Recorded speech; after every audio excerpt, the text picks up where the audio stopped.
Well, I am back from retreat and I hope like heck the audio and the video and all of the things are working. If you're new around here, I've been gone for a couple of weeks, but tonight I'm back and I am so excited to be here with you guys. I'm just going to go ahead and set my keyboard off to the side so it's out of my way. I'll keep my mouse somewhat handy so that I can get to it if needed. Hey friends, welcome back to my sewing room where you have a revitalized and energized and excited to be with you Sew Becca.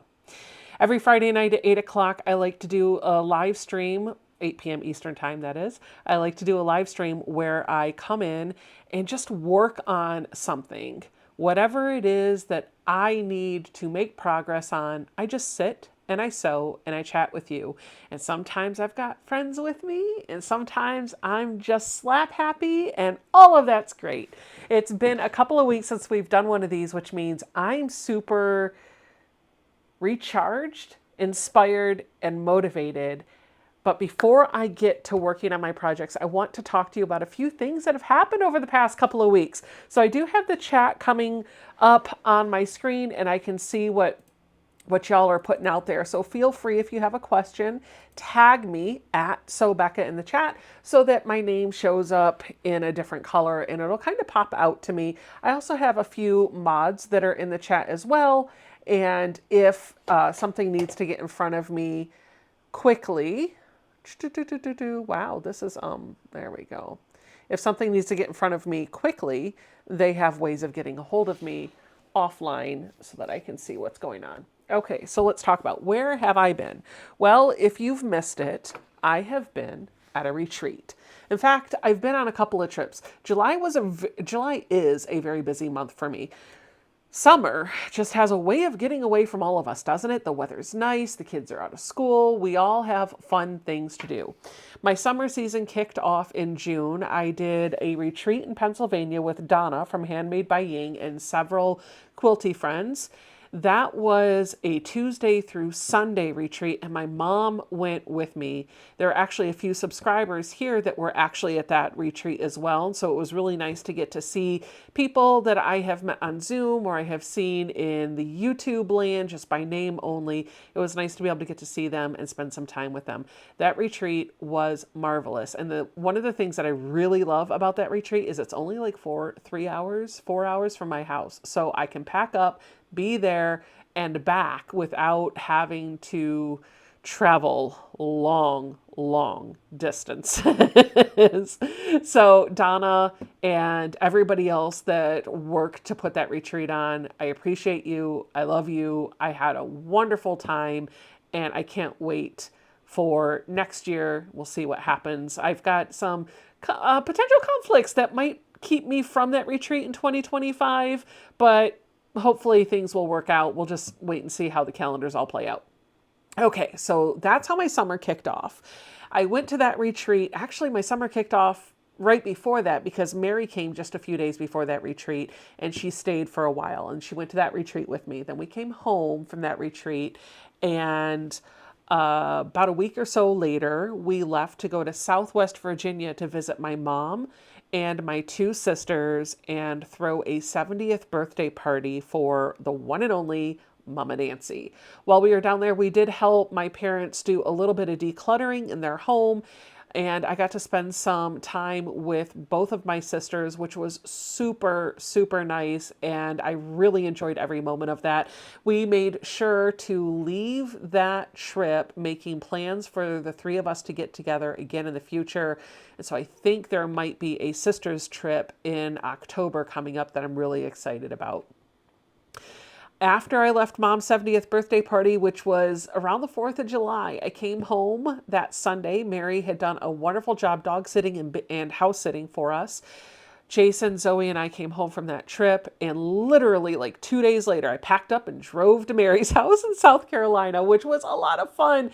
So the drive from here to Mary's house is about 7.5 hours. She lives just north of Augusta, Georgia. So I made that drive down there absolutely no problem. The Wednesday before retreat, stayed overnight at Mary's house, and then Thursday morning we packed up and drove from the Augusta, Georgia area over to Northeast Alabama, specifically Scottsboro. And we checked in for our Thursday to Thursday retreat. We did end up leaving Wednesday night because she had to work that following Thursday, and check out on Thursday is super early anyway. So we just left late Wednesday night. I stayed over at Mary's house Wednesday night, drove back home yesterday. But this is where we're going to talk about the piles that are over here, because every year on my way home from Alabama, since it's such a long trip, I allow myself to do a little bit of quilt shop hopping along the way from Alabama to my house, and I want to show you guys what my goodies are. But before we do that, I want to talk about this. So it's been a couple of weeks since I've been on a live, and y'all haven't seen me. But if you were here for my last live stream, the last thing you saw is I showed this off and I didn't have the power cord. So let's just talk about what this is, because some of you might not even know. This is a Singer 301. I have named her Ruby because she's a red. Duh. This is a Singer 301 that I picked up on Facebook Marketplace for, would you believe, only $50. She was in great working order. Everything was good with her, but she had that beige color, and I really wanted to give her a pretty paint job. So Bill Imhoff, who's a friend of mine, he's in the chat. Sometimes, I don't know if he's here tonight, but his dad does restore and paint old vintage machines. And so I packed up, we were calling her Bella at the time. I packed up Bella and sent her down to his dad. He took her all the way down, took her apart, gave her a good lube, a good cleaning, and then prepped her for paint and painted her this ruby red, which is a color, ooh, my nose itches, that I actually chose. And I got her back about 3 weeks ago or so. It was the last weekend in June, because I actually got I had to go on Amazon and buy a power cord for it, and it came here during the weekend retreat that we did in June. So I was super excited, because at that, like, I put the Juki down. The Juki is here, but she's down, and I just started piecing on this, and I have had a blast. There are some things that she does not want to sew. She does not want to go through. She does not want to deal with very, very thick seams, a lot of really dense bulk. She can go through multiple layers, but she is no competition for the Juki. So they're both straight stitch only machines. I'm enjoying the time on the Singer, and so I have been sewing predominantly on the 301 since I got her back. There have been a couple of projects where I needed the Juki for it, and so in that case I've moved Ruby off of the table and I pulled the Juki up, do what I got to do, and then I put the Juki away and I pull this out. For just piecing, this is great. And this is also much lighter. It's about half the weight of my Juki, and it's more compact. It's a little bit smaller. So this is a great travel machine. It's got a handle on it and everything. So I bought her with the idea of she would be the machine that I took to retreats and to classes, and I put that to the test in Alabama. I took her and her alone. The Juki stayed home. It kept my sewing room nice and kept it company, I guess. I took her to retreat. I had no problems, and I'm going to continue sewing on her tonight after I show you my haul. So this is Ruby. Mary says, Becca hasn't sewn on the Juki almost entirely since she got Ruby in the mail. You're absolutely right. There have been a couple of projects where I had to pull the Juki out and go through some thick seams, but for the most part, it's been Ruby, and it's all Ruby in Alabama. So Randy Bishop says, hi Becca, I'm making a By Annie bag, a By Annie back at ya bag with skull fabric. Awesome. Shelly Clark says, make sure you're using a sharp microtex needle, not a universal. I absolutely am. Although for that bag, I was using a universal, and that might have been some of the struggle that I had. Lori is saying, you can buy a zigzag attachment for the old Singers. Yes, I know, and I believe I have one, but I may end up getting another one because I don't know where it ran off to, and you can never have enough tools, right? And somebody, I think it was Zaza, said the extension table looks great. This is I got this from the Featherweight shop. It's the So Steady table. I do think I will eventually buy a surround for my cabinet so I can put Ruby down in the cabinet. But I'll tell you what, even with her elevated up on the table just a little bit, because that needle is slanted towards you and the light is spotlighted to shine kind of over here on the needle, I don't feel like I need to lower it in the cabinet. Having it sit on a tabletop is perfectly fine. So yeah, that's kind of what I'm doing. Did you ever find the power cord you lost? Actually, no, I didn't. But between you and me and the wall and nobody else, I did tell Mr. Imhoff, who is the gentleman that painted my machine, that I found it because he felt horrible and he was worried that he kept it. And I honestly don't even know that I sent it to him, and I didn't want him to worry about it. And it was only like $8 on Amazon to get a new one. So I was just like, oh, I found it. I found it in an Amazon package. So it's fine. It's totally fine. It's totally fine. All right. I love how you can get sewing machines custom painted in the US. It's not a thing here in the UK. Okay. Well, I will tell you, while I was at retreat, one of the ladies there, she found a pristine Black Singer 301A. And she ain't painting it. All the decals were perfect, so she ain't touching it. Angela says, you'll find it eventually when you're not thinking about it. That's right, that's right. And I'm not going to think about it anymore because it's working and I don't need to worry about it. So let's dive into what y'all want to see, because who doesn't want to see? Let's show you my fabric haul. So we're going to start off with a couple of packages that I got. Well, technically it was just one package that I got in the mail. In fact, we don't need the 3 cameras here because I'm not sewing yet, right? So let's just do this really quick. We're going to go here. There we go. So I'm going to show you the fabrics that I have sitting here. So the first bundle that I'm going to go through is actually a batik bundle that I got from So Yeah. This was, let me see, how do can I do, I don't know. Yeah, whatever. It's fine. It's fine. It's fine. I was going to look and see if I could get picture in picture, but that's fine.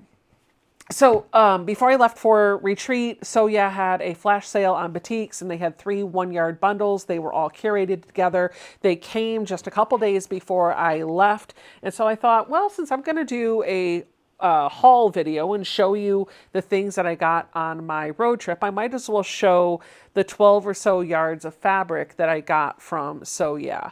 And so I'm just going to kind of take all of these and lay them out so that you can see what they are. But if anybody would like to see me open them up a little bit more so that you can see them, I'm going to start up here. This would be 1, and then down at the bottom will be 12. So I'll just kind of lay them out and just type the number in the chat, and we'll count down, and I'll open that one for you. Sometimes you can't really appreciate a batik until you see it all pulled out.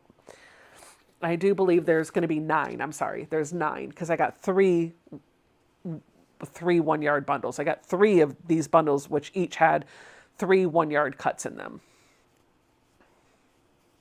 And Tay said, did you say batiks? Yes, I said batiks. It's funny because number 3 and number 9, I think, are the same fabric, which is fine with me. Totally fine with me. But whoever curated the bundles for that flash sale, this was a bundle, this was a bundle, and this was a bundle. And they actually did a really, really good job. Probably some of the best curated bundles that I've seen on So Yeah in a while. Granted, I don't catch all of their live sales. I don't catch all of their flash sales, but this I feel like was coordinated quite nicely. All right, so we're going to do 9, 8, 7, 6, 5, 4, 3, 2, 1. All right, 9 yards of batiks. The next thing that I want to show you is some fabric that I bought just before retreat. I was going to, 2 and 7 are the same. Oh yeah, 2 and 7 are the same. Hold on, let me go back here. So 2 and 7 are the same. So we've got 2 of these, And then 3 and 9 are the same as well. So we've got 2 of those. And then these are all different. Cool. Thanks. Lori said Leslie curated most of those bundles. She did a dang good job. Mennonite Farmhouse says, I just found a Singer 301A sewing machine in Middletown, Maryland. Awesome. Guess what? Guess what? Guess what? Guess what? Middletown, Maryland. Or that's not too far, I don't think, but I already have a 301, so I'm not going to buy anymore. Sean says, number 8, you can send to my house. All right, so this is a piece of fabric that I bought just before retreat because my swap partner, every year we make projects for another person at retreat, and it's supposed to be kind of like a secret Santa, but we call it secret sister project. You buy something, make something, or a combination of both for them, and my partner really likes hummingbirds, and so I bought, I think, a couple yards of this, but I don't remember where I bought it from. I'm trying to think. I don't remember where the Quiltery maybe? Or no, maybe not. I don't know. I bought this when I was with Mary and I ended up not using it. It's very pretty. It's going to go in my stash. I think there's about 2 yards there. And then this is the fabric that I did get at retreat. So let's talk about this. The first piece, this is kind of an upholstery type of fabric, and I didn't buy this. Donna Forrest, who I think I saw in the chat earlier, gave me a 2-yard cut of this. She brought this fabric along with some others to help us make a hobo bag. It was a class that she taught there, and I gave up because it stretched me out of my comfort zone and I just couldn't. But another friend there took the project and finished making it for me. I don't have it here, but she was cutting up the rest of the fabric that she had and asked if anybody wanted any. And I said, you know what? I'd like to try using this for either placemats. It's really nice. Or another bag. So I asked her for 2 yards of it and she gifted this to me. So I appreciate that. Then it came to the shopping at retreat. Now, spoiler alert, I don't have a photo handy, but Mary, if you could post a photo of my Salty Sisters block quilt, the retreat block exchange quilt on the Facebook group, in the So Becca and Friends Facebook group. I'll show it to you guys in just a moment. But what I want to show you are these cuts of fabric that Mary picked out for me. So I had some blocks that I wanted to put into a quilt. Now these blocks were all done as part of a block exchange with the same ladies that were at the retreat a couple years ago, and I've had the blocks sitting on my shelf forever and I haven't put them together at all. And so I took them with me to retreat and I thought, you know what, I'm going to put them together. So I pulled them out and I thought, well, there were 14 blocks that I had that everybody had made, and I made 2 more so that I could bring it to a total of 16 so I could do a 4x4 arrangement. And when I did that, I knew I wanted to add some sashing and some borders to grow the size of the quilt, but I didn't really know what I wanted. Well, a few of the ladies left to go to a quilt shop in Boaz, Alabama. I can't remember the name of it, but I'm sure somebody in the chat will type out what it is. And I told Mary, I was like, you know what, take my blocks with you. I don't want to go. I just want to sit here and work on my project, which, by the way, is the project I'm going to be working on tonight. I just want to sit here and work on my project. So I trust you. Pick something that you like. And so she did send me a couple of pictures, but these are the 4 fabrics that she pulled. And in a couple of moments, we'll go into the Facebook group and I'll show you a picture of that quilt finished. She just killed the bolt on these 3 batiks. Whatever was left, she just took the whole thing. And then this one, I think she just got some yardage of, and I'm loving it. This is what's left over. I ended up using this as the sashing for the blocks and an inner border, and I used this for a second border, and then I used this for a really big border, and my plan is to use this, I believe, for the binding when it's all said and done. This one, I wasn't sure if I was going to use it or not. I ended up not using it, and so I've got a good amount of all of these yardage to put on my shelves. 3 of them are batiks. This one is just a regular print. So now that I've done that, I'm going to go take a peek at the Facebook group and see if that photo of my finished quilt is there. It should be there in just a moment. Oh, so many pictures here. I can't wait to share with you guys what y'all have been working on. Look at this. There's so many photos in here tonight. This is going to be great. I'm just waiting for that photo to come up. Okay. I don't know why this keeps coming back. Let's do this. We're going to go to the screen share and we'll just kind of go through the group for a moment and then we'll come back and look to see, oops, that's not what I wanted to do. I wanted to move this.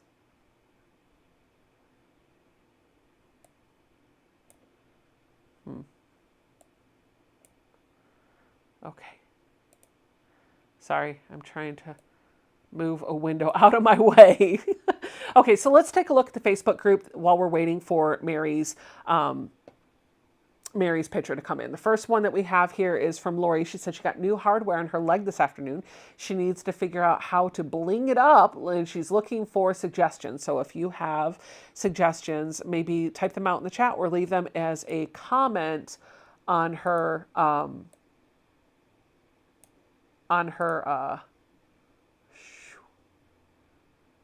sorry, what's the word I'm looking for?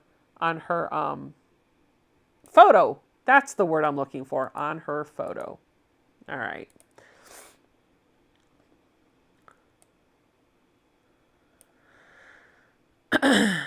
Moving down, Shelly Clark says she made these at a retreat that she was on last week, mostly garment sewers, but I did make one quilt top. So here's what she's got to share with us.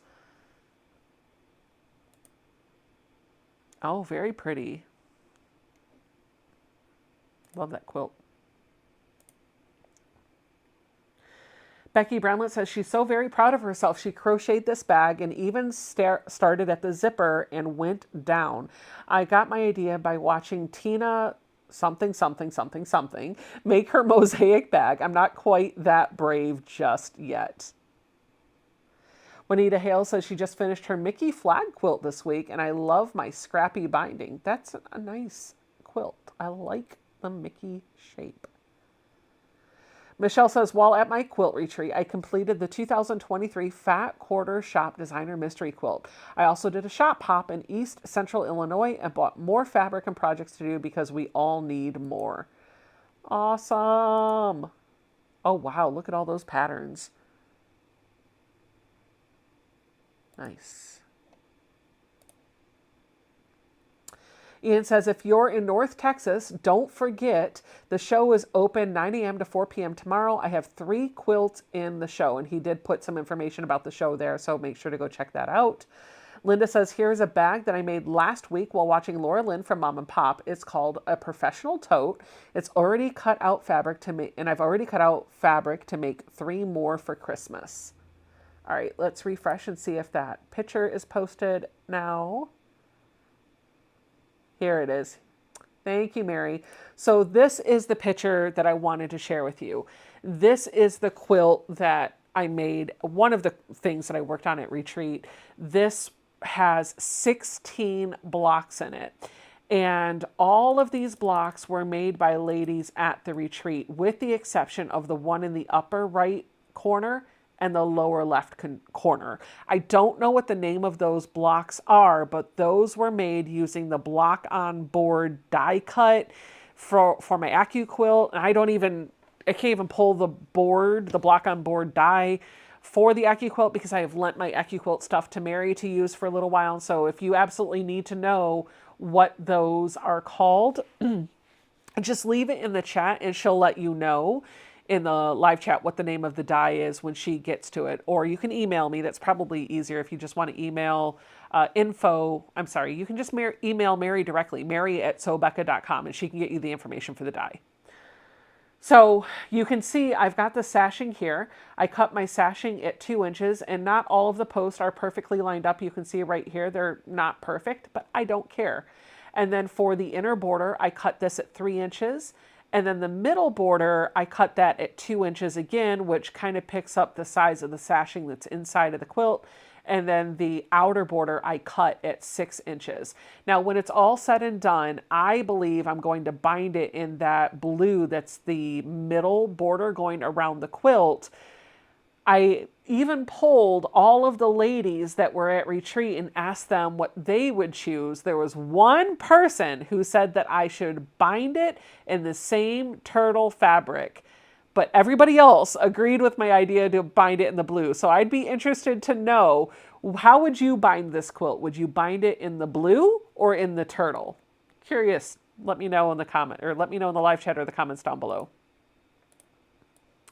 All right, let's get this out of the way. We're going to come back over here, go back up. So these are the fabrics that we bought for that. And again, that's a close-up of what that blue actually looks like. Moving on to my shop hop stash, you guys. I did do a bit of shop hop. So let me talk to you about what that looked like. When we drove, oh, actually, you know what? I'm just going to sit here and look. I've got one for the turtle, but everybody else is saying blue right now. Oh, 2 for the turtle. Everybody else is blue. I love it. I should have done a poll, but I didn't. So there you go. There you go. Just type in the chat. Love it. Love it. Blue's leading. Oh, 3 for turtle or the plum. Oh, somebody said, or the purple, the plum. Okay. But the blue is leading. The blue is leading. The blue is leading. Oh, we've got a handful for the turtle.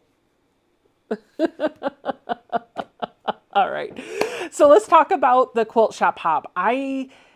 Going from Scottsboro, Alabama to Mary's house in South Carolina, we left at like 8:30 Central or 8:30 Eastern time on Wednesday night, so everything was closed except for Buc-ee's. Shout out to Buc-ee's in Calhoun. So we did not stop for any quilty goodness along the way. However,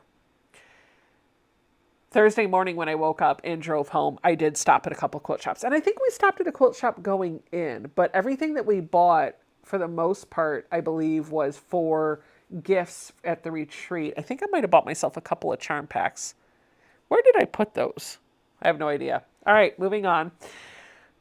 I did buy a couple of charm packs, and I did not see them when I unpacked. Now I'm confused. I bet they're in my box. I'll have to look later. I do have one box that's not unpacked. But I didn't really disturb the contents in it. I'll go through it after the live stream. All right, so on the way from Mary's house back home, I stopped at a couple of quilt shops. The first one that I stopped at was in North Carolina. And I think it was called In Loving Stitches. Might be off on that name. It was just outside, like a hair outside of Fayetteville, North Carolina. It was a little bit off of 95. I took 95 home. It was a Bernina dealership. And oh my gosh, the stuff they had was amazing. They had a wonderful selection. So I did a little perusing of the things there.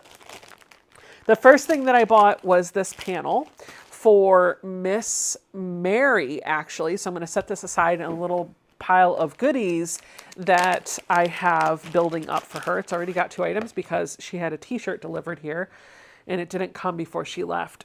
This is a panel that says all of these fun things about Berninas. Has a Bernina sewing machine, Bernina Queen, life is short. So Bernina made to create, and then it just kind of repeats. Then I'll open it up a little bit more. We've got Bernina Love, Sewing is Happiness, Make Something Today, Stitched on My Bernina. Yeah, there you go. You can kind of see them. They're just all little squares that are repeated a few times on the panel. This was, I think, $10.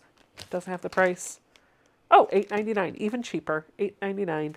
So I got this for Mary because Mary is a Bernina girl, and I know she's going to be a Bernina girl forever. She has a Bernina 440. It's a very old machine. It was a machine she bought a long time ago, and I think she is considering upgrading her Bernina to a new Bernina in the near future. So I thought that was appropriate. So that's a little gift from Mary. At that same shop, hold on, I got to get my bag ready because I want to show these to you in the right order. At that same shop, I hit up the batik section and I only bought one thing. I've kind of been in this place of I can picture how much fabric I have of a certain color, and I don't want to keep buying the same aqua, the same blues, the same pinks, the same purples, all of that stuff. So I've been trying to push myself outside of my comfort zone a little bit to buy something a little different. But this was a little bit of, I gave myself the freedom to buy this because it was a pretty color, but even more important than that, there are cathedral windows kind of printed on this, and I loved the pattern, and I've got an idea for this. So that's why I bought this. I only got a yard of it. This was from In Loving Stitches. I also decided why not pass up a Fat Eighth bundle for $10. There are 4 of them in here, 5 of them in here. I've got a yellow, an orange, a red, this blue purpley one, and this black one. It was $10 for the bundle. Fat eighths are great because you can do lots of little small sewing projects for them. And I've got a couple of small quick sew projects in mind that I can use these for. So I just picked them up because they were cool.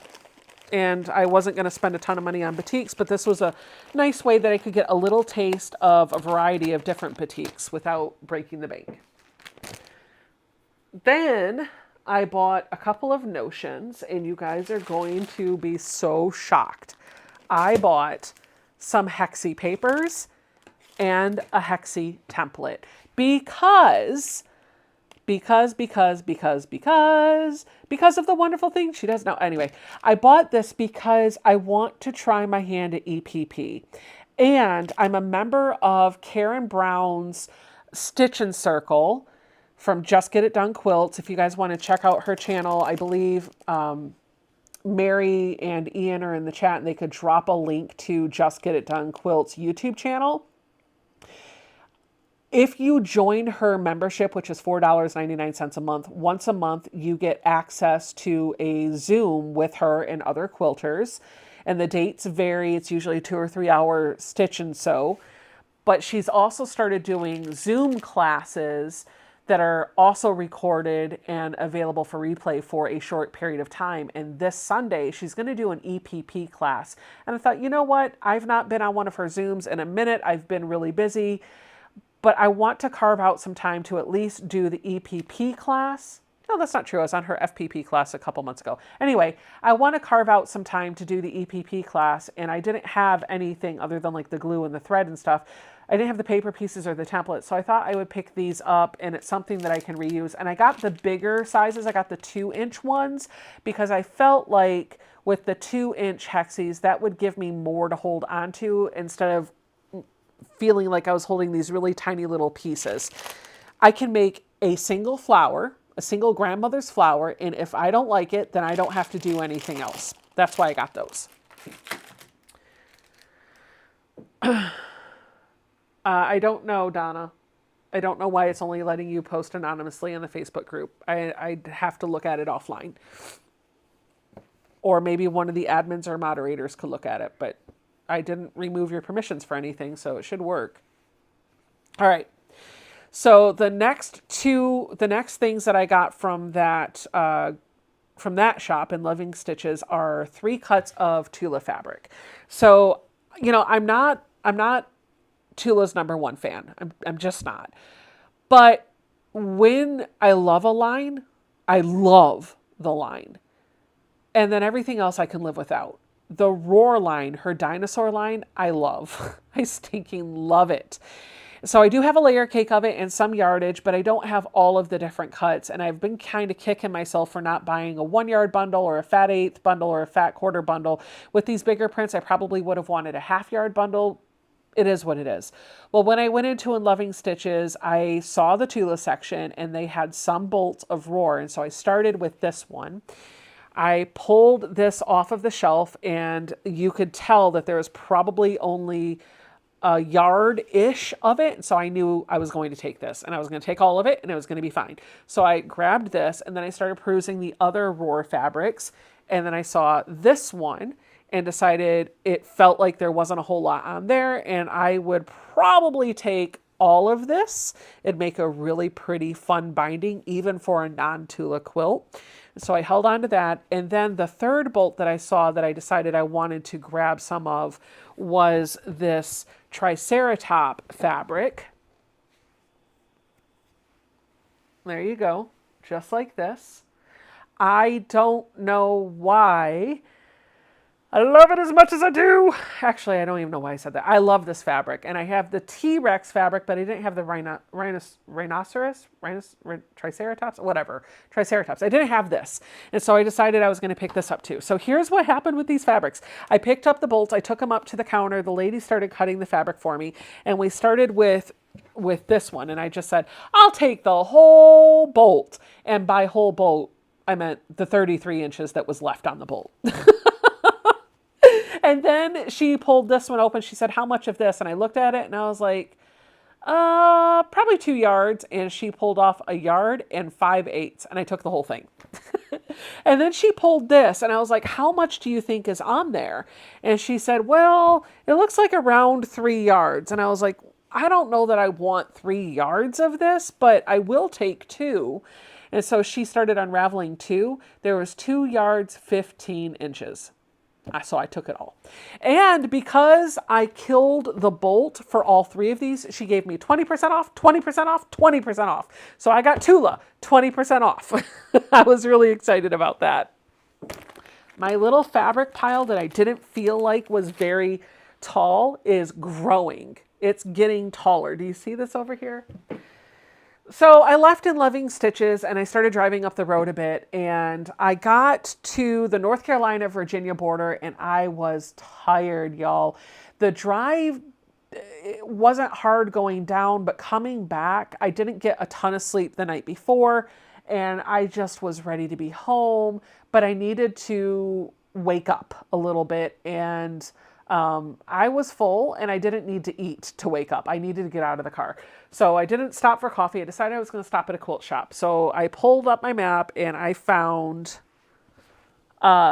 Sherry's So What in Lake Gaston area. First of all, Lake Gaston is beautiful. It's this huge lake that sits right on the border of North Carolina and Virginia.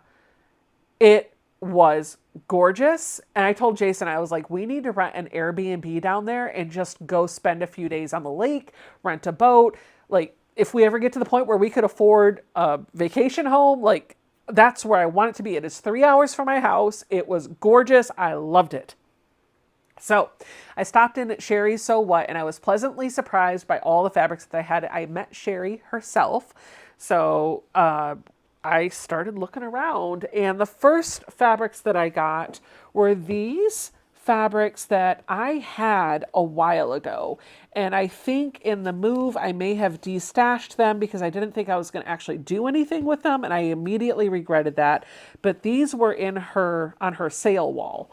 I don't remember what the price per yard was, but she did have plenty of both of them. My daughter loves elephants. And so I got 1 yard of each of those. That's also, by the way, I take that back. I got this from that shop too. So that boutique I got from there. And then I felt like I needed to spend a little bit more money because I was chatting with her and I felt like this was going to be my last quilt shop stop. And so I wanted to do a little bit more damage.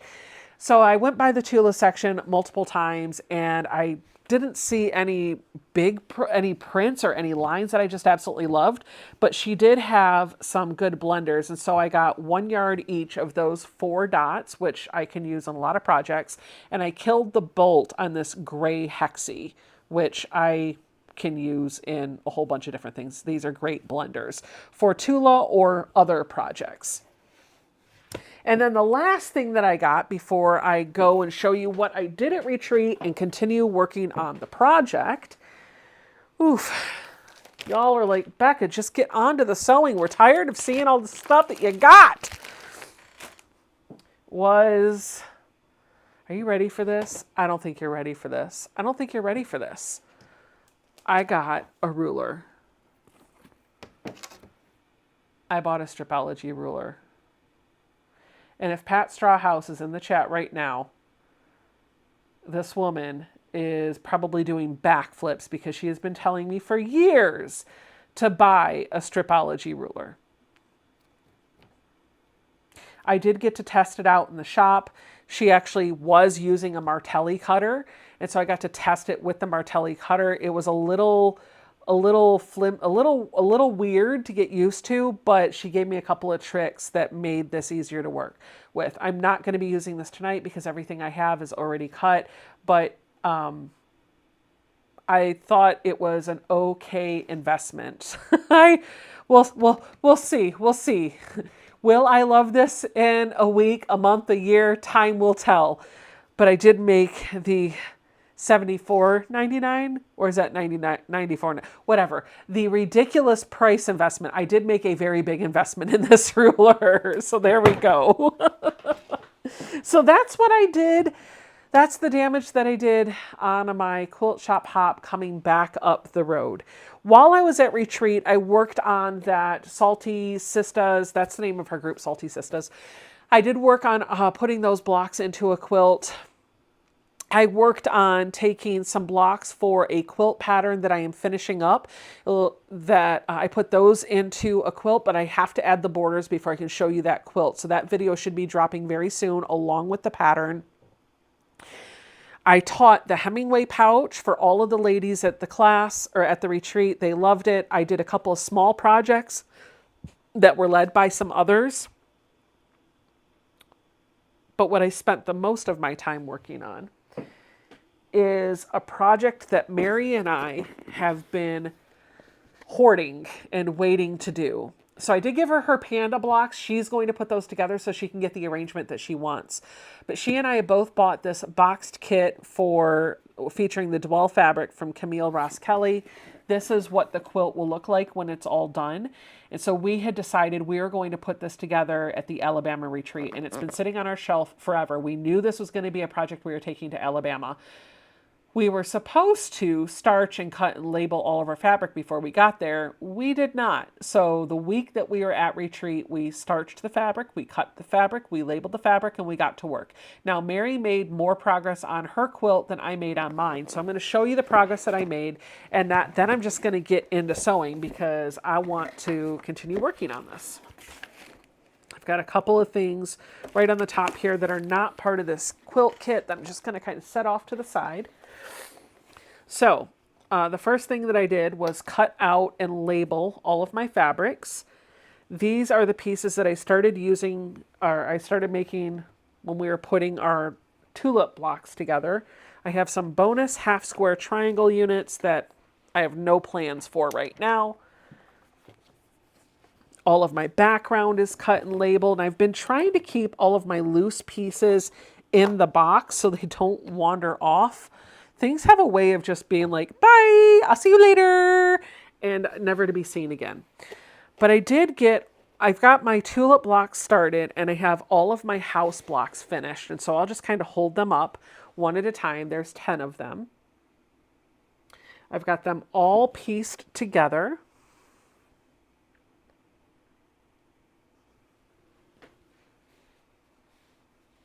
Hello, Sandra. Where was the quilt retreat? Libby is asking. The quilt retreat is in Scottsboro, Alabama. The retreat center is called the Grand Oak Retreat Center. It's hosted by a lady by the name of Heather. It's a marvelous retreat center. She does cook your brunch every day at 10 a.m. and dinner every day at 5 p.m. It is Central Time. But it's comfortable, it's beautiful, it's serene. If you want to see what my views looked like last week, I have a couple of shorts that I uploaded.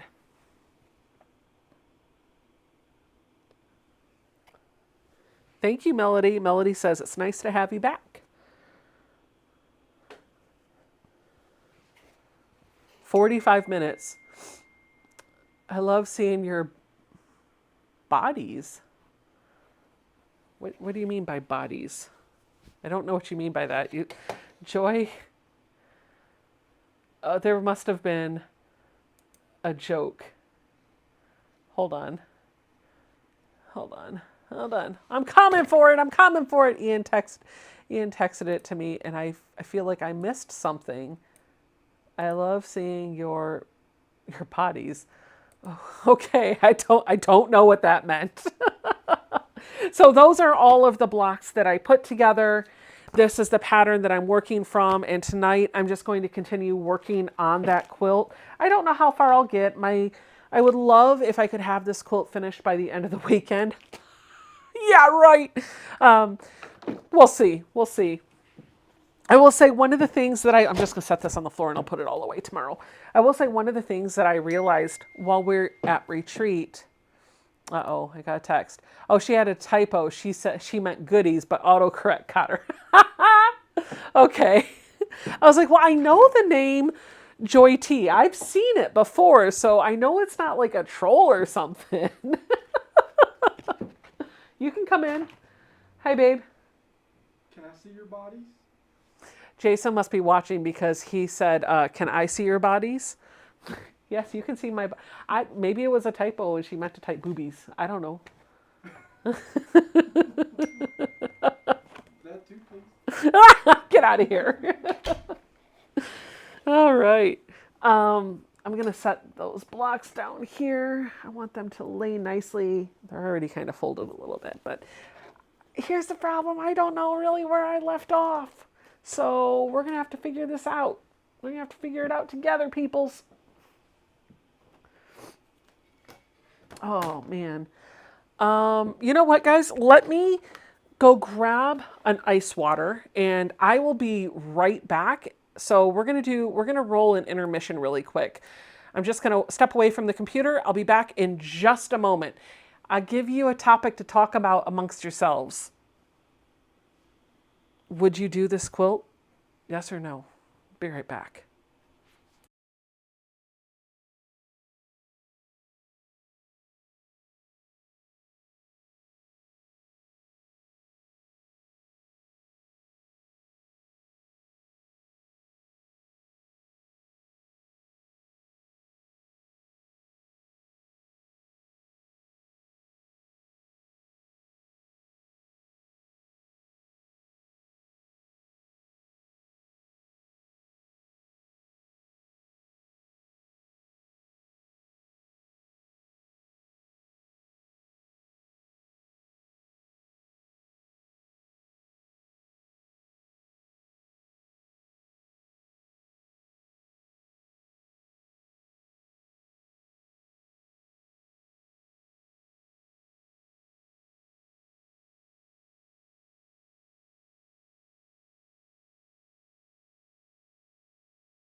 Okay, thank you guys so much for hanging out for me. I really super duper appreciate it. Okay, I've got a cup of water, and spoiler alert, it took me an extra minute because I don't know why it does this. I don't like that. Stop it. It always wants to show me the preview, and so I see myself on two windows when I'm streaming, and I need to fix that.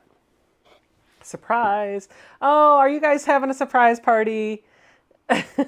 Wait, let me scroll back up. Welcome.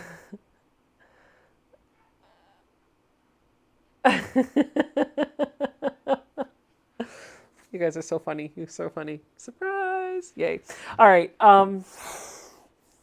So when I went out there to get my cup of water, I also I had to do it at that moment because earlier today. So let me back up while I'm getting myself organized. Let me tell you, while I was at my retreat in June, one of the ladies there, her name is Janine. She might be in the chat tonight.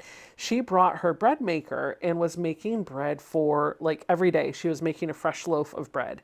And we all fell in love with that and decided we all needed bread makers at our home. And so I came home and I was like, I want to buy a bread maker. Janine, what do you have? And she sent me the link for it. And I went, I want a different bread maker because I can't afford that one. So I got a cheaper bread maker than what she recommended, only because I wanted to make sure that this was not a novelty thing. I didn't want to spend hundreds of dollars on a very expensive bread maker if I wasn't going to use it and it was going to it wasn't going to hold my interest. So I bought a $70, $80 bread maker to try out. There we go. Yep, just like this. And ever since I got it, I've been making bread multiple times a week. I started out by making like a honey loaf bread, which is just a great like toast bread, a great dinner bread, whatever. But then I found some other recipes, and the one that I have been making a lot lately is a cinnamon raisin bread from breaddad.com. And I've tweaked it, of course, to be a little bit more to my family's taste. Well, before I left, I made a loaf of cinnamon raisin bread for the family. I knew it wasn't going to... Everyone to Friday What? Night Live with Donna. What? Hold on. Oh my gosh. I had Donna's live stream queued up so that I could give you the link after the live is over, and it just started playing, so I had that noise come through. Sorry about that. Anyway, so the bread maker. I bought the bread maker. I made a cinnamon raisin loaf before I left for retreat. And when I came back, it was all gone, of course. And so I wanted to make some more. I made one earlier today. I got it all stirred up, mixed in. And then when it came out, it wasn't done all the way. I think I under yeasted it or misweighed or did something wrong. But I was able to salvage it by tossing it into the oven and putting some aluminum foil over it so that it doesn't brown anymore. The problem with that is the outside is a little too hard. The crust is a little too, it's not as good as I would have liked. The consistency isn't as great, but it did cook all the way through. And so I decided that was a subpar loaf. We will keep it, we will eat it, but my daughter deserves a good loaf. So I started up another batch and it finished just a minute ago. So I had to go take it out of the bread maker, set it on the cooling rack. And that's part of the reason why I left to go get the water. A long story, right? All right. Where's my pattern? Here it is. The cinnamon raisin bread recipe is so good. If you can't find it, just Google Bread Dad cinnamon raisin bread and you'll find his article. But if you can't find it, you can email me, Becca@sobecca.com, and I will send you a link to it. All right, so what I'm making now, let's go to that 3-camera view. What I'm making now are these tulip blocks. I've already made all of the little prongs up here, and I've made these little snowballed corners, which are here. I need to now join this piece to the tops of these with a fabric J above that. So I got to get myself a little organized here. Yeah, these are going to sit down here. So this should be relatively easy because I should be able to just match up the fabric. So we're gonna get myself organized so that, uh-oh, 1, 2, 3. Do I not have, hold on. Okay. 3.5 by 4.5, that's what this is. Do I not have, I do have this. Oh, they're right here. They're right here. Okay. So here's 1. Here's 2. Here's 3. Here's 4. Here's 5. Here's 6. Here is 7. Here is 8, 9, and 10. Okay. And then these I'm going to kind of set over here to the side because I'll need them for some other blocks. Put this out of the way. Now we're going to get sewing on Ruby, which is probably something that y'all wanted to hear. Oh, I don't know, about an hour ago when I started the live stream. So one of the things that I have definitely learned with this machine is starting with leaders and enders is your friend. I know there are more economical ways to do this. Listen to that. Isn't she just gorgeous? I know there are more economical ways to do this. I can, of course, what was I going to say? Oh, I can set aside squares over here to make blocks as I go, but that's not where I'm at right now. I will maybe get there in the future. Little bit of change at a time. I did invest in a scant 1/4 inch foot from the featherweight shop for this machine, which has made my piecing so much better on it. And having this extra table surface makes it easier too. One of the things that I was finding is my sewing wasn't exactly straight and my seam allowances weren't consistent. They were a little too big. And I found that that was the case when I was sewing with just the bed. So when I added the extender table so that I had more surface area to put my fabric on, things kind of worked themselves out. And some of that might be because, oh, nope, this is not what I want. See, I caught myself there. Some of that might have been because I was, I need the big flower one. There we go. This should be it. Some of that might be because I'm so used to sewing with my table and sewing machine level and having some of that extra room already.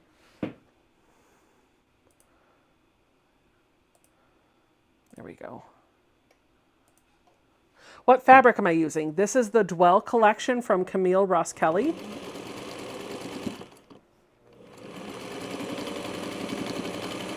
My chair sunk down. I'm going to have to invest in a new chair, guys. The hydraulics are kind of going away.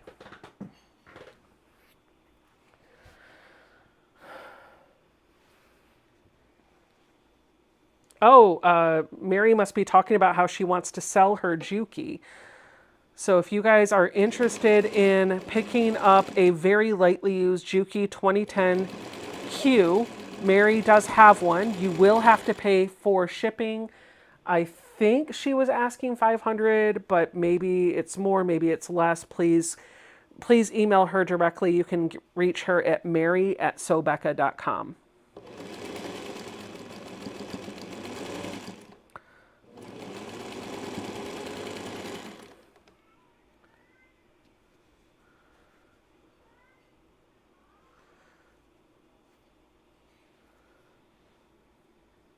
And don't forget, if you're in the market for a sewing machine, I think Ian has a couple that he's still trying to offload too.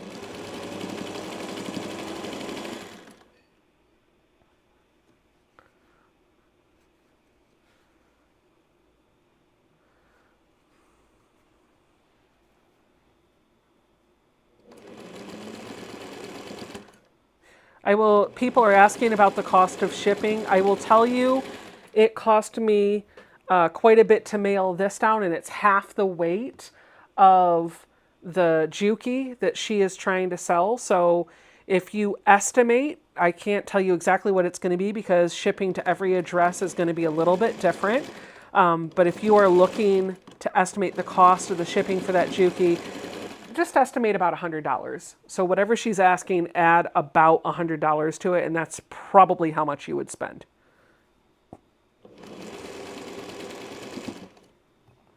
It is a well cared for machine, I will tell you that. All right. Can you hear the sound of the 301 while I'm sewing?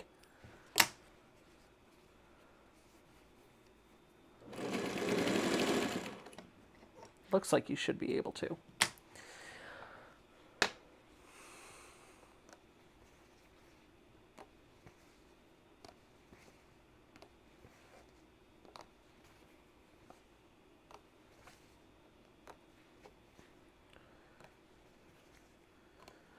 Okay. Angel says, I can. It's soothing. Thank you. I'm going to grab these tiles that I got from Sewing by Sarah and pull them out so I can get my blocks pressed. But the edges of the tiles are trying to get caught up on the power cord of the machine. It's not fair.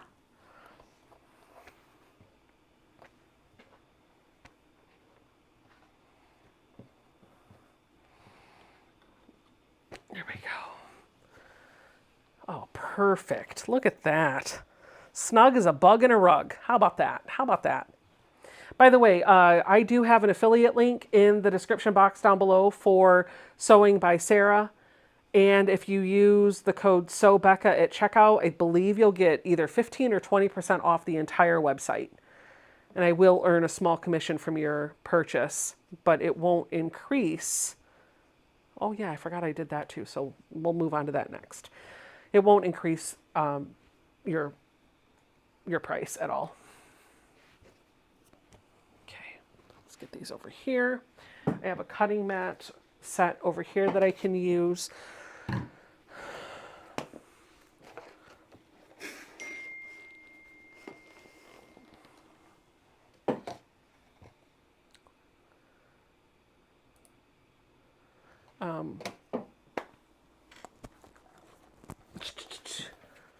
I wonder how to find someone to paint my Juki. I believe, email me and we'll talk offline about that. Because I believe the guy who did my 301 would also do it. Where did you purchase the scant 1/4 inch presser foot? Well, I know the Featherweight shop has them. They were out of stock, I think, and I had to buy them from a different store. I don't remember what the name of it was, but if you email me, Becca@sewbecca.com, I will get you the link directly to the scant 1/4 inch foot for the Singer 301. And it will not be an affiliate link. It'll just, because I don't have an affiliate for them, it'll just be a straight up link that you can use.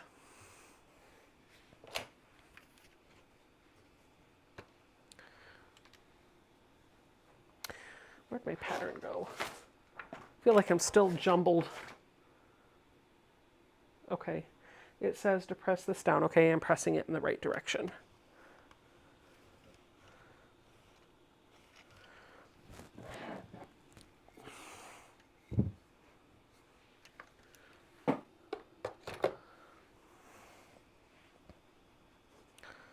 There's that. Hello, Debbie. Hello, hello. Make this so I can see the chat. Tracy Dunham says, hello from New Mexico. Hello, Tracy. Becky Klein says, I got a new long arm with Pro Stitcher. I'm having a hard time learning the program. Ready to roll quilt, going to see if I can do it without having to turn the machine off. Oh, ready to roll to advance your quilt. Got it. Oh, the fabric patch has those feet for the featherweight. That's awesome.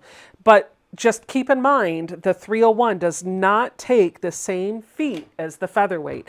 The 301 is a slant machine. It's a slant shank. So you've got a high shank and a low shank, and the 301 is a slant shank. The featherweight, I believe, is a low shank. So you're not going to be able to change the feet with the featherweight. Though you could use the same power cord, the same bobbins, and the same presser feet from the featherweight for the 301. You just can't use the same feet unless there's an adapter. Rain's Whisper Lynn says, I found the recipe. It looks so yummy. Lynn, I did increase the amount of cinnamon and sugar in our version of that recipe. So the recipe for a 2-pound loaf calls for 1/3 of a cup of brown sugar. We stepped that up to 1/2 of a cup. And then the cinnamon, I think the recipe called for 1.5 teaspoons. And we stepped that up to 2 teaspoons. And we really like that better than the original. Linda says, due to traffic, I got here about 20 minutes ago. Oh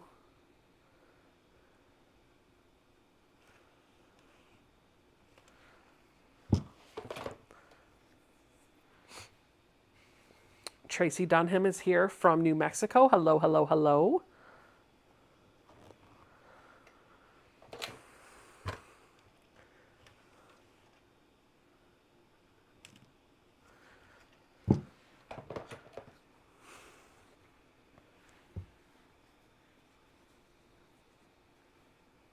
So what have you guys been doing this summer? Any travel plans? Any big quilt projects that you've been trying to wrap up?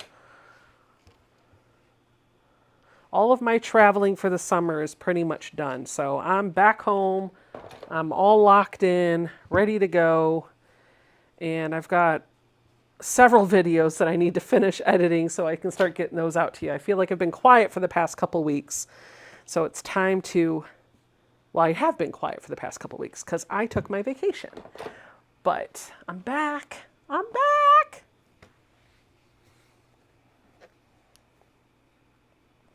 I feel like every year I go to this retreat, I walk away with a new lesson. Sometimes it's learning, a lot of times it's learning something about myself. Sometimes it's learning about my quilting but most of the time I walk away from this retreat learning a little bit more about myself. And I love that. My mom did not go to this retreat this year. My stepdad's having some health issues. She's having some health issues. It just wasn't really in the cards for her to be there. So Mary ended up going in her place. Actually, Mary was going to go all along. So Mary and I went, and A, B, C, D, E, F, G, H, I, J. So fabric number 10. I didn't have letters when I labeled my fabric, so I labeled them by number. So I had to transpose what was letter J equal to. Letter J is equal to 10 in the alphabet. Anyway, when I went to this retreat, I spent a lot of time kind of just doing what I wanted to do. It was really nice because I didn't have to take any time to take care of my mom, or to set my mom up, or pack my mom up, or unpack my mom, or make my mom's bed, or get my mom's plate of food, which all of those are things that I would absolutely do. I just did that for her in the Pennsylvania retreat, and I would continue, I would do it again.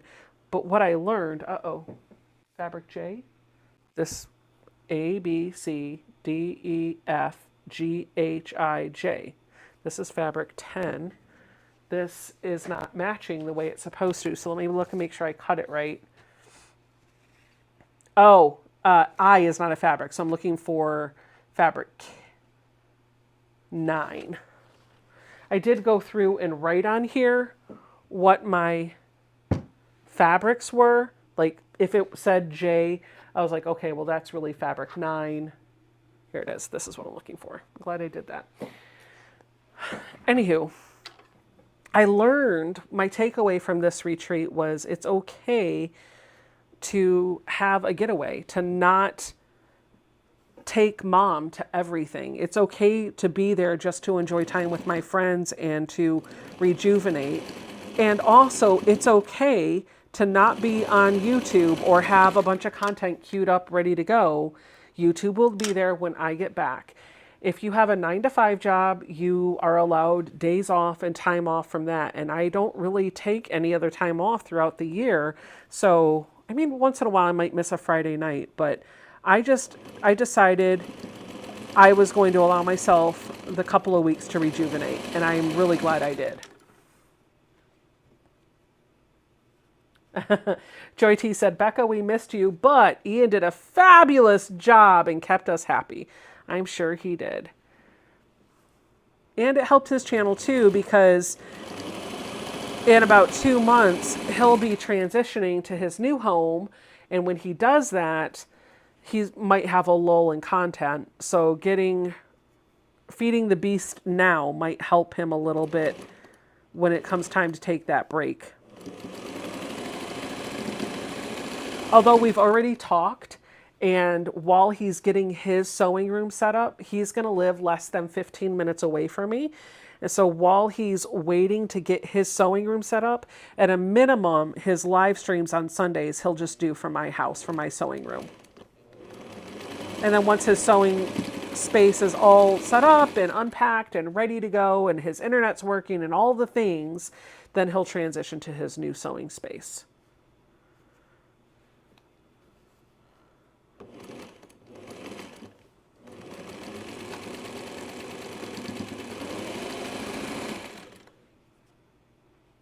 Tracy said, good for you. Everyone needs a break. Absolutely. Linda says, Becky, you deserve a refresher just like everyone. Ian did do a wonderful job. Thank you so much, Ian. Everybody deserves some time away. That's my downtime. I work on personal projects. I don't call them selfish sews anymore because it is not selfish to do something for you. It is my self-care break.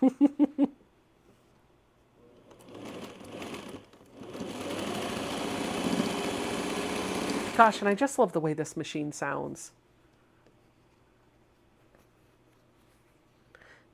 Joan says, invade his sewing room for your live stream. I might have to do that. That'd be fun. Maybe I'll pop over to his house on his little apartment on a Friday night. Be like, Ian, let's sit in your sewing room and just chat.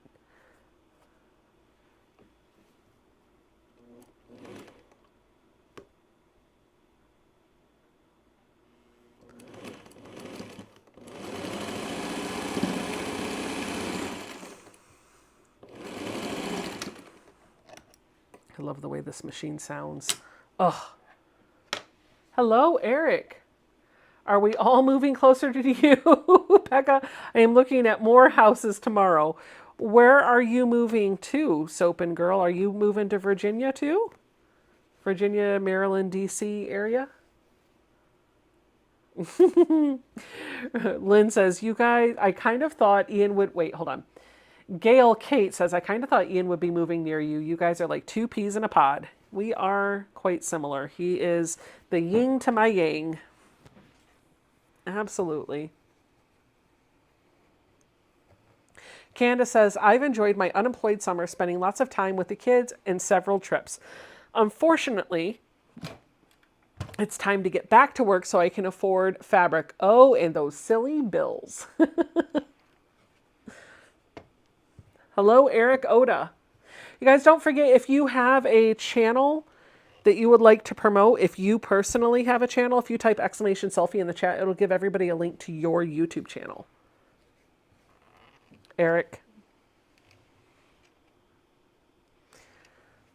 Ian. Anyone else? I think Donna's already on her live, so she's probably not here in the chat. Susan says the last 3 blocks are now pin basted and ready for marking quilting lines and doing the quilting. Hello, hello, hello, Eric.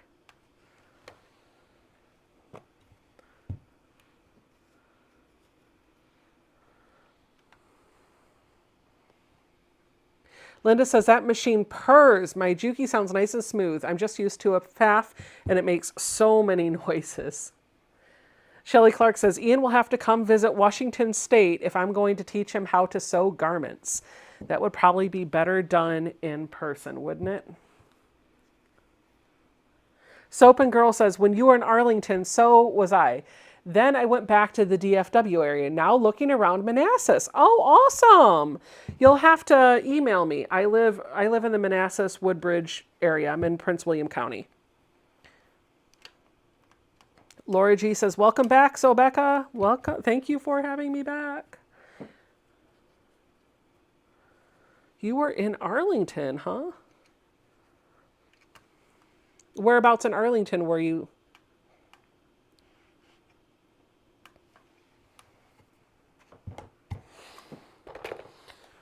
Ian says, don't threaten me with a good time, Shelley Clark. All right, so we've got these tulips built out.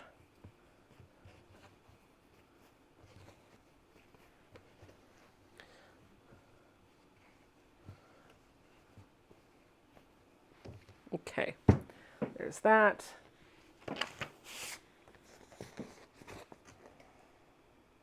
And now we're going to grab these and put them on the bottom to round out the bottom of it.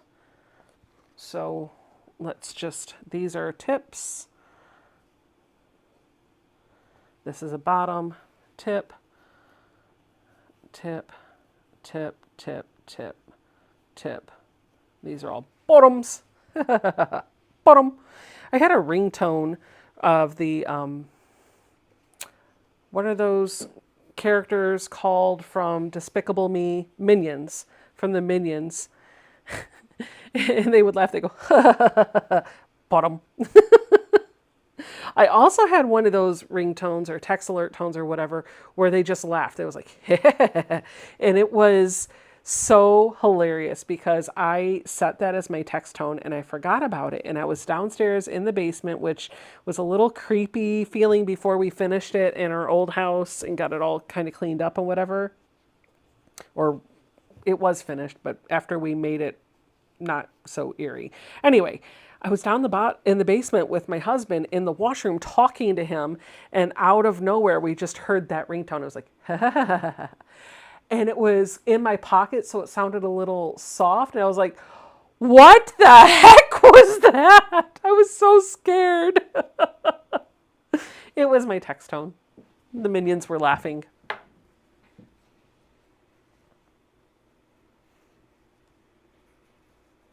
Oh, were you in Shirlington? Really? No way. I lived in Claremont, right outside, yep, right down the road from Wakefield High School. Yep. We'd walk to Shirlington all the time. Look at you. Look at that. Small world. You lived about a mile from me.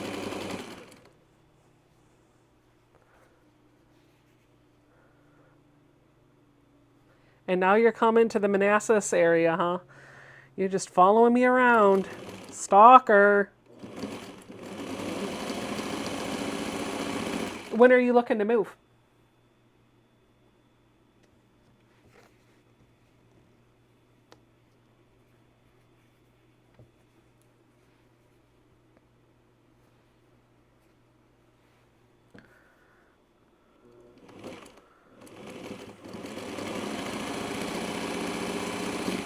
Oh, the way this machine sounds, like I don't even feel like I need to say anything.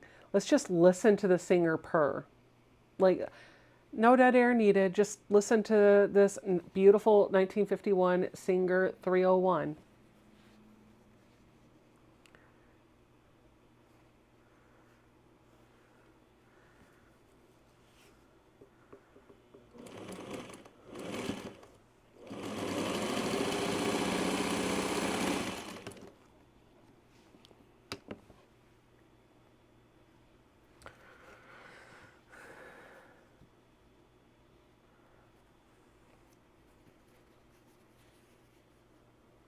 Gail says, I wish I could afford that Juki.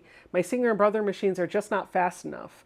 My brother is pretty good for me. I got it $12 at auction, and the third machine sold that day, and no one bid against it.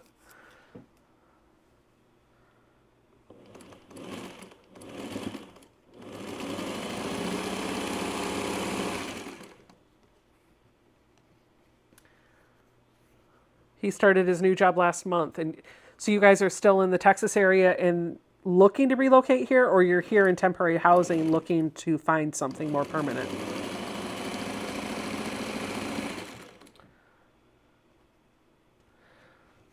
Zaza says the quality of those old Singer machines is just exceptional. It is.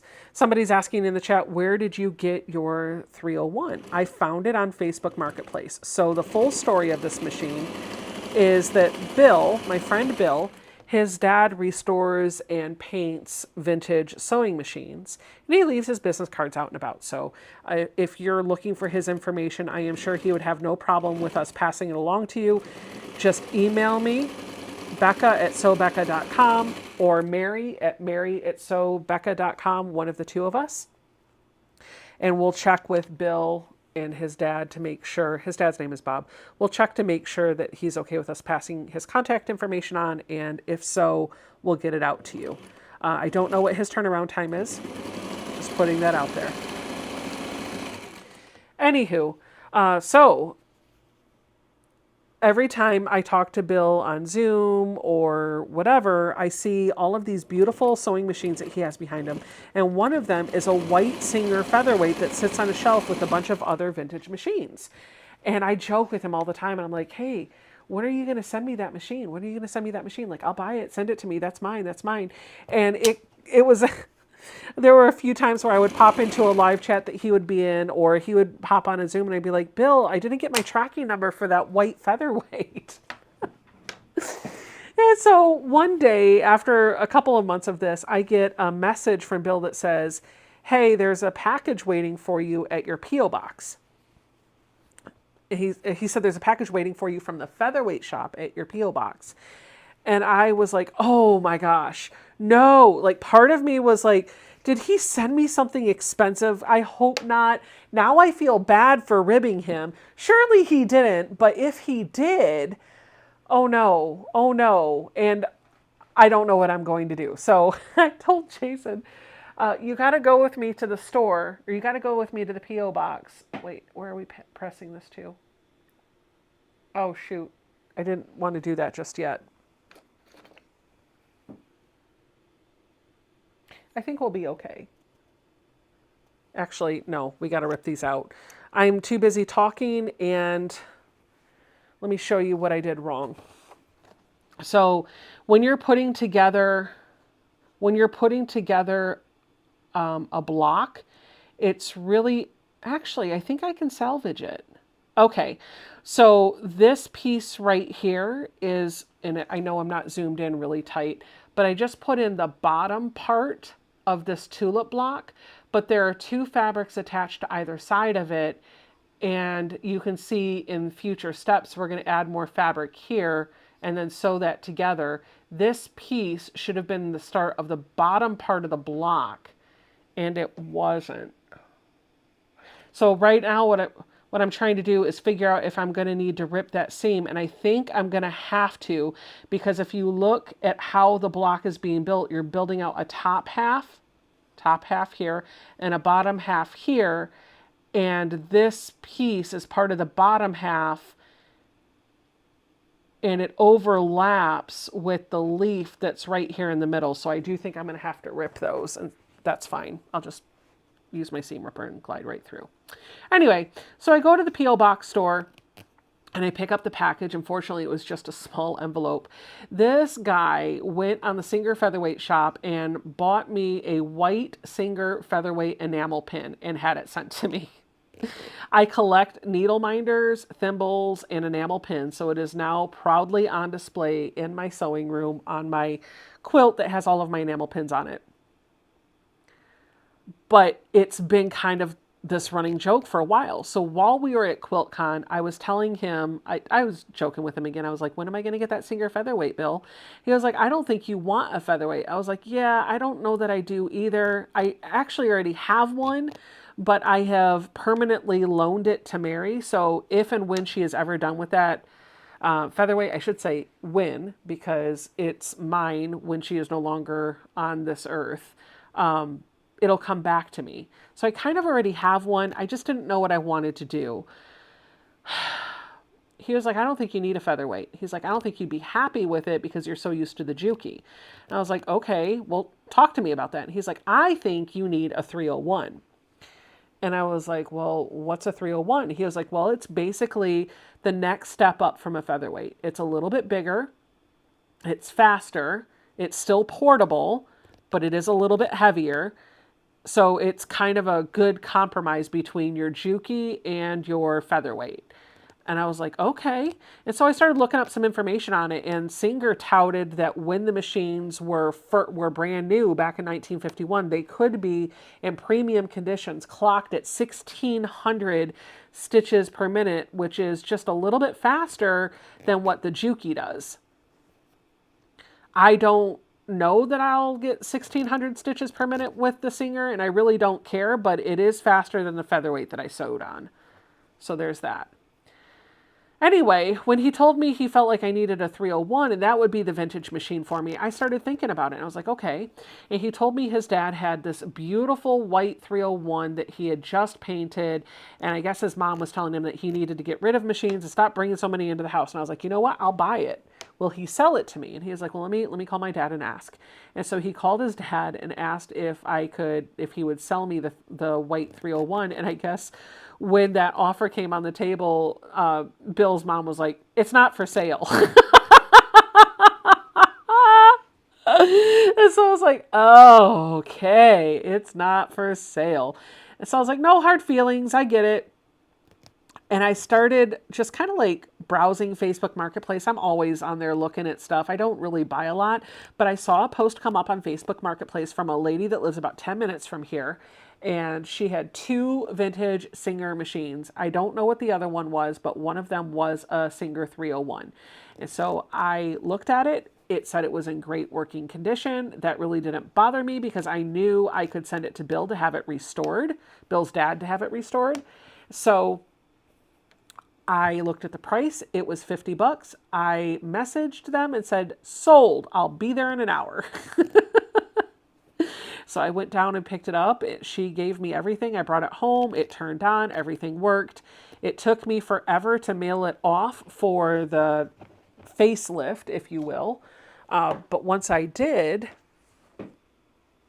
I was super happy. It only took like 6 weeks, I think. Maybe less, maybe more. I don't know. I didn't clock it. But I did mail it off. I will say that this bed that's here is from another Singer. I didn't have the bed on it, down in the cabinet and taken the bed off. That's exactly what she said. No more machines. So I got the machine when I got the machine back from being painted, and once I found the cord, I started sewing on this, and I haven't turned back. I have pulled out the Juki for a couple of things, but the 301 is I love her. I love her.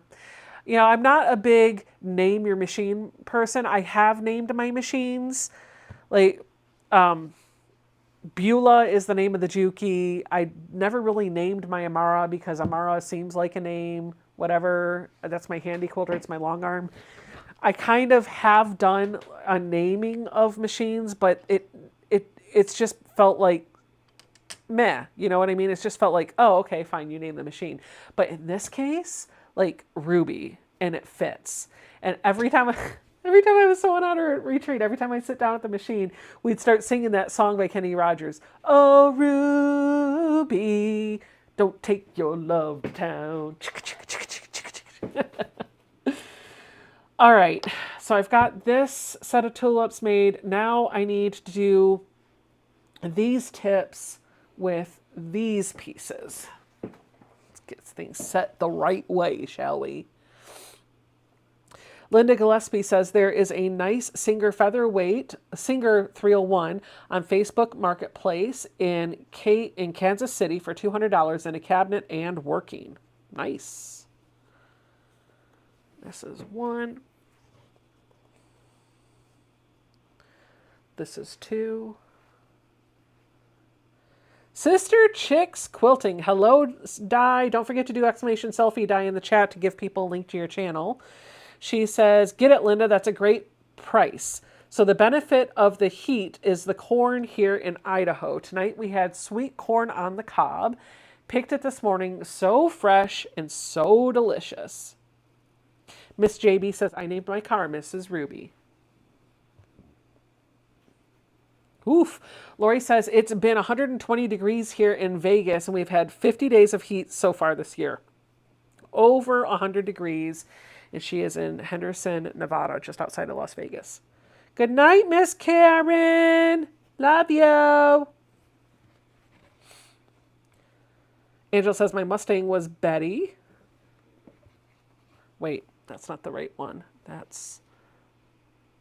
There we go. There we go. Okay, now we can sew. Bubba is my favorite name for sewing machine. Yeah. Bubba.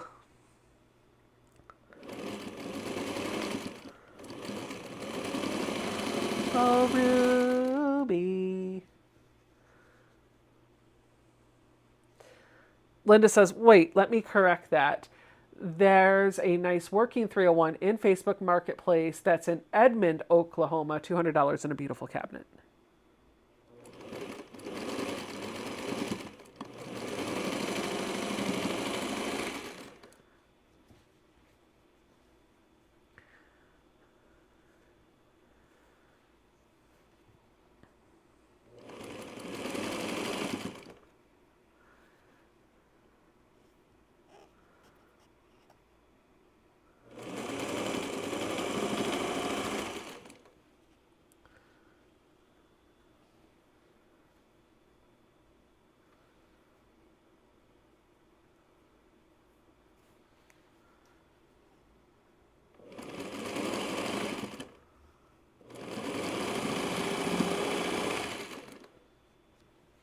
Hello, Mariletta.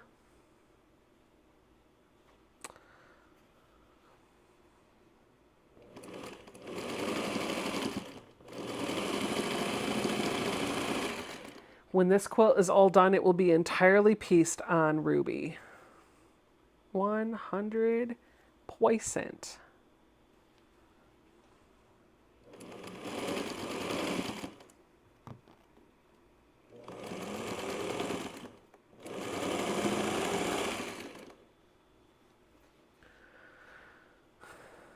My granddaughter just got a new baby. She named her Ruby. I have a Rosie. My Pfaff Rosie the Riveter. Awesome, Linda. It's Mimi. Hello, Mariletta. I'll try to remember Mimi. Don't hold me to it, though. I'm horrible with names.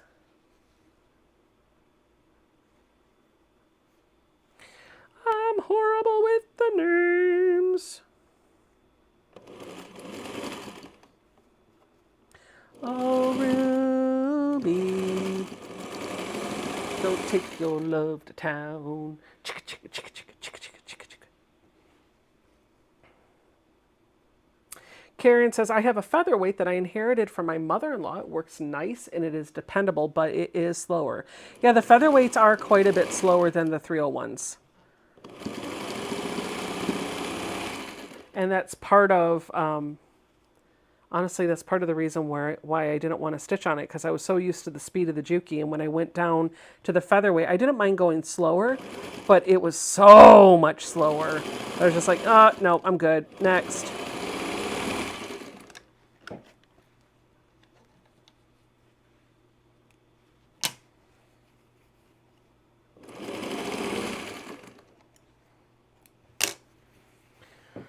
Ruth Roberts says, I sure wish I still had my grandmother's Singer. I taught myself to sew on her machine. It was probably a vintage 1920.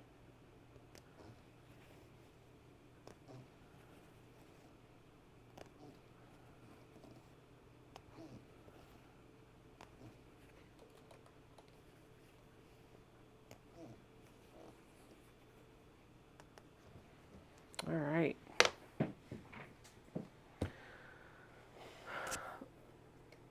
Okay. So this should be pressed, I guess. It doesn't say, but let me see here. Will this line up? The seam is going to nest, so I'm going to press this. These I pressed up, so these I'm going to press down so that the seams can nest.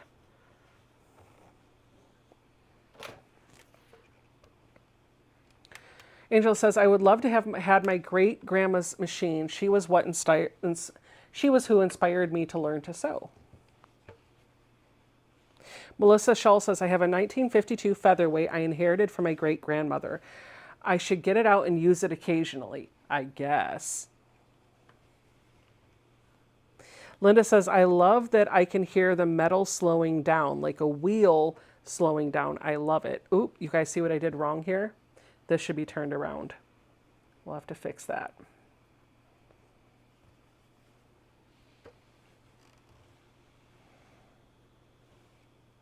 It should look like this, not like that.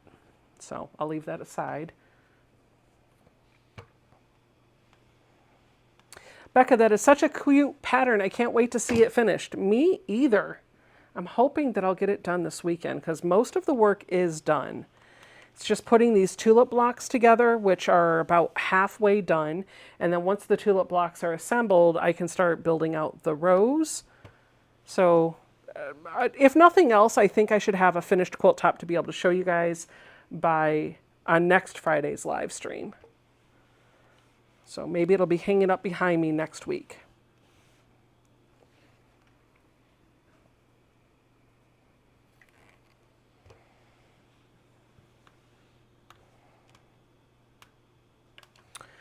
Zaza says, I have my granny's 1937 Singer 201K and my husband's granny's machine that I saved from going to the tip. Is the tip the dump? Is that what that is? Sorry, I missed the last few videos. So happy you're back from retreat. What happened to your Juki? Nothing. The Juki's still here. She is in the cabinet down below. I've just really been enjoying sewing on this Singer 301. I bought the 301 specifically to be a machine for travel, for retreats, for other fun things, for classes, for workshops, for sewing at friends' houses, because it is half the weight of the Juki and it does a beautiful job stitching. It just weighs half the weight and it's more compact, so it's better for travel. So I still have the Juki. I still plan to use the Juki, but I'm really right now just enjoying my time playing with this vintage machine. We'll see how long that novelty lasts before I'm ready to go back to the Juki.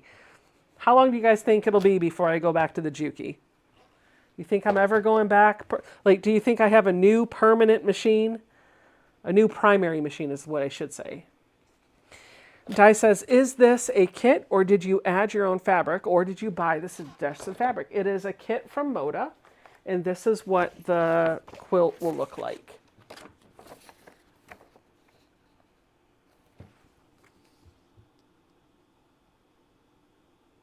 You can buy just the pattern and bring your own fabric. However, I bought the boxed kit from Moda.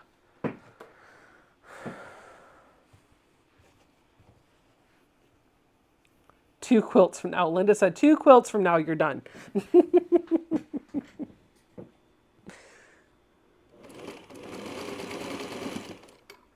I think I'll be bouncing back and forth, but right now the novelty is still there and I don't want to leave.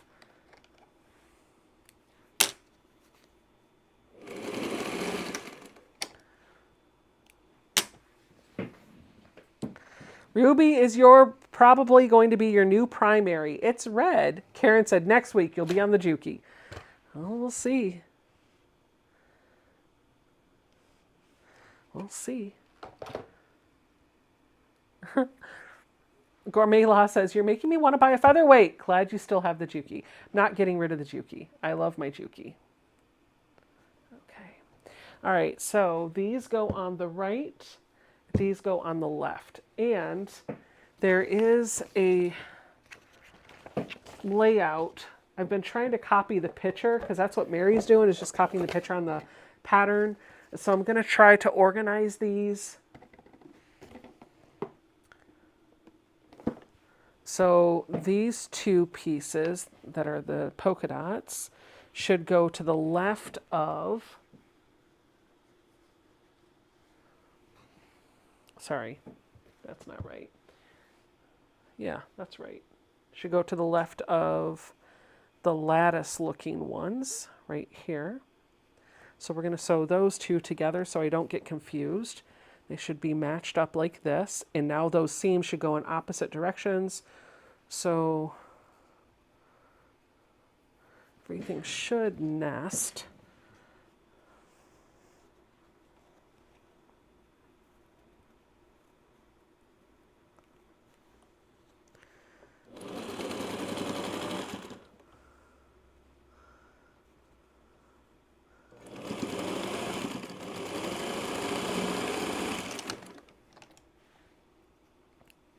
The Juki is loud and mechanical in a noisy machine. This is not loud like that. You can hear it, but it's a soothing noise, not a clunky noise. Does that make sense? There, that's what we're building. You'll probably finish your dwell quilt before I do, Becca, since I plan to assemble my shelving for my quilt studio this weekend. Maybe. We'll see. We'll see.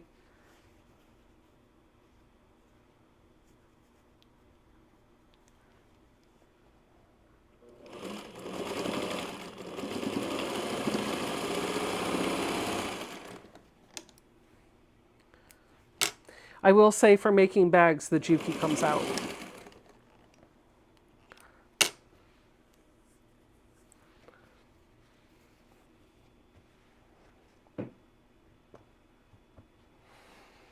All right, now I need to, I'm gonna pull this box over so you can see what I'm doing.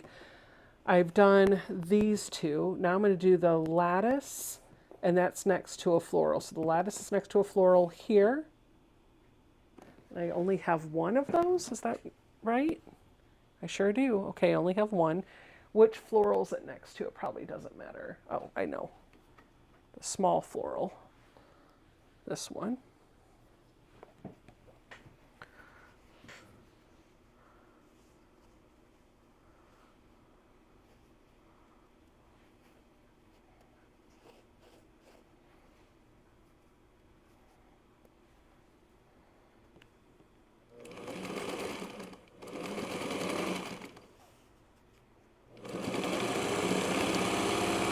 Go. Can't get over how quiet Ruby sounds. There is absolutely no filter or any sort of tweaking on the audio to dim her sound. What you're getting is what she sounds as. I think she's soothing to listen to. Like there's just something about just hearing the machine. It's almost like ASMR sewing. If I would just shut up and not talk, Are you using the guide and throat plate? Oh wait, sorry, I've read two comments in one. Karen says that's true depending on what you are sewing as to what machine.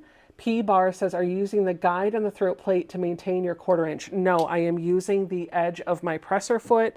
I bought a scant presser foot and the edge of this gets me a perfect 1/4 inch every time.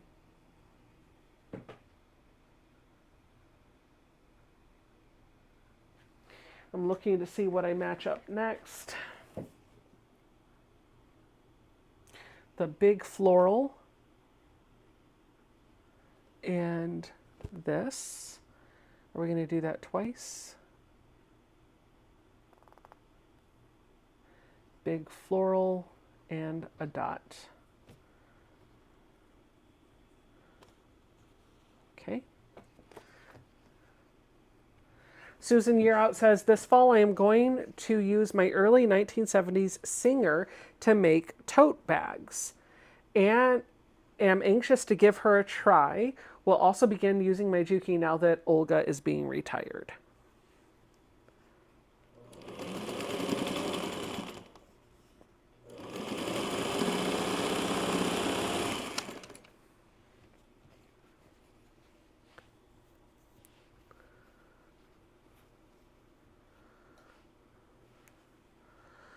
Ruby.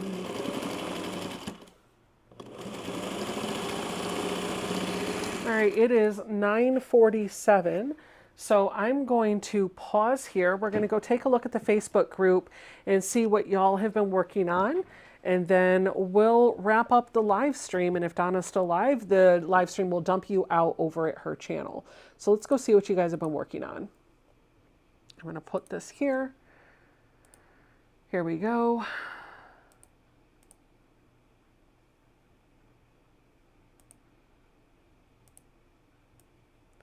Get that out of the way.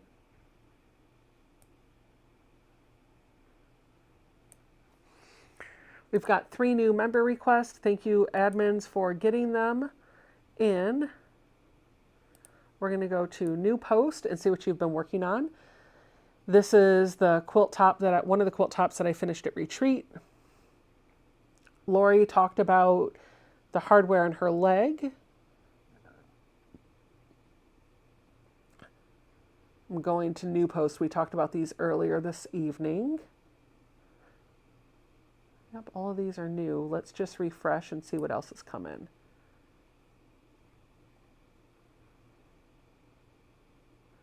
Anthea says, I'm working on some quilts for my church's raffle and silent auction in a couple of weeks. I found this almost completely done at a thrift shop. Barbara Cade says, it took most of the day, but I fixed my carnival quilt and I quilted it. I had put some of the clues together wrong and it was so hard fixing it, but I'm glad I did and it's finished.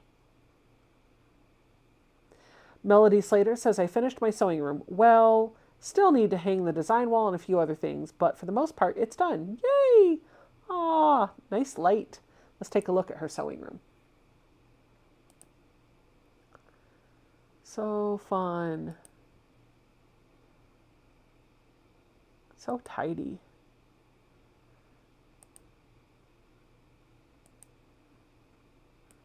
I love it.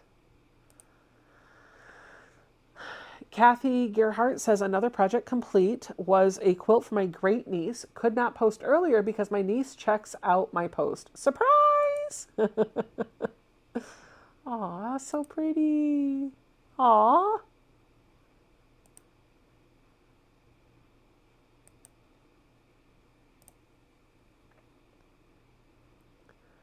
Ronnie Nicole made a quilt for her niece. Kathy said, this is a table runner I donated for Compassionate Friend Butterfly Walk. Everyone wanted to win it. My mom really wanted it. My mom's friend won it and then gave it to my mom. I would not let that happen. So I made a second one for mom. 2 people happy. Many more with the sad face. This was my pattern. I love it. Lots of beautiful butterflies. Donna Forrest said, so much fun at the retreat in Scottsboro, Alabama with friends. So these are some of the things that she did. This is the bag that she taught us how to make. This is a applique quilt that she was working on most of the time that she was there. And then this is the class that we taught. I taught. This is the Hemingway pouch that she made. These are all of the bags that everybody put together. And mine is right here in the upper right. There she is modeling the bag. This is the last quilt that she finished putting together. This thing was massively huge. We're back at the beginning. Karen says, I finished the napping size of the Modern Quilt Studio Patterns and Fabrics Summer Mystery Quilt Lighthouse Inn. This is 17 different blocks. The colored portion of each row is a 1/4 inch different than the row above. Still trying to assemble another queen sized, but it is huge. Oh wow, that's so cool. That's neat. Karen says she is working on Blooming Girl and her finished work inspired by her sister. I love that. We are trying to get the binding finished on this one tonight, and she's going to have this on her couch for winter. I love all the stars. So pretty. I like that. Lots of half-square triangles on that. Lynn says, I made 2 of the same block of the month, and when Becca sews, I will sew up my next 2 blocks from Annie's Kit Clubs. Debbie says, I loaded a quilt on the long arm and started working on it. It's a Christmas quilt called Christmas Traditions by Quilt in a Day. I'll post another pic when it's done. Right now, I am debating the quilting pattern for the chain. Hey, if you guys have suggestions, let her know. Elizabeth says she's working on a 14-inch finished wall hanging by Primitive Gatherings with 1-inch finished blocks. Cut out with the AccuQuilt Go Big cutter dies. So much fun. Beautiful. Susie got a new Janome. Wonderful. Zaza says, I'm not quilting, but having lots of fun making a pay-it-forward pattern. Wait, not quilting, but lots of fun to make. It's a pay-it-forward pattern made for my great-nephew. It will go on a musical mobile hanger. Oh, that's so cute. I'll let you guys play the video on your own. I don't want the sound to mess with the audio on the live stream, but it's in the Facebook group. We'll see what else is out there. Ooh, Melissa. Angela Christine asked for a picture on the live stream. This is the machine that she was talking about. Ooh, pretty. It's a 1892 Singer Sphinx converted to electric and was found on Marketplace for $30. 1952 Singer Featherweight 221K, and it was her great-grandma's. Singer Treadle Table, missing the machine, also great-grandma's. Wow. Beautiful. Deborah DeLong says, my niece picked out the fabric. I am not an experienced quilter and was really out of my comfort zone, but I do like how it came out, and so did she. You did a great job. You did curved piecing. As a not experienced quilter, you should pat yourself on the back. Lovely. Oh my goodness. Randy says this is the front pocket with sew-in magnets. There's that skull fabric she was talking about. Wow. It's a beautiful picture. Katie is starting a Hemingway pouch for her work tablet. Katie, let me know if that formula that I told you about works. I'm curious. Tyler says, I finished my Snowdrops quilt top and these embroidered decorations while at retreat last week. Ooh. Oh, I love that block. Hope grows here. Cute. And we're back to the beginning. Let me just see if anything else came in. Oh, yep. Susan, you're out. My blocks for the Winter Woods wall hanging. Beautiful blues.